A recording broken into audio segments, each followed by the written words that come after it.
继续是正大消息，来看高雄市长韩国瑜正式请假拼总统的大选。今仔日第一天到屏东展开倾听之旅，为上届南平的鹅銮鼻出发，一路就北到恒春参加观光产业的座谈。韩国瑜的支持者原来真热情哦，一路对到恒春。韩国瑜是来呼吁着蔡英文，要选总统，都爱甲伊同款来请假，唔通来动用国家的资源。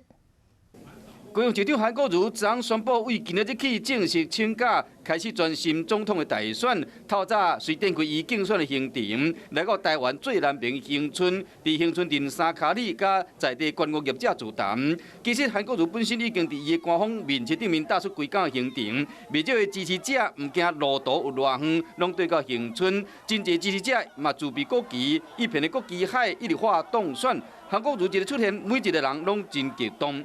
韩国瑜早起有2个拜庙行程，拜拢是土地公。韩国瑜讲，天顶最大是玉皇大帝，上界是土地公。竞选行程头一站选的就是土地公庙，强调讲伊行完全是平民基层的路线。伊讲蔡总统嘛爱请假。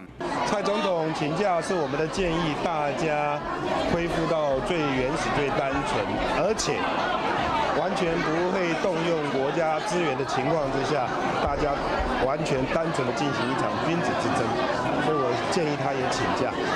伫座谈中，在地观光业者拢希望讲韩国瑜会使救因的事业，和中国的观光客会使来台湾。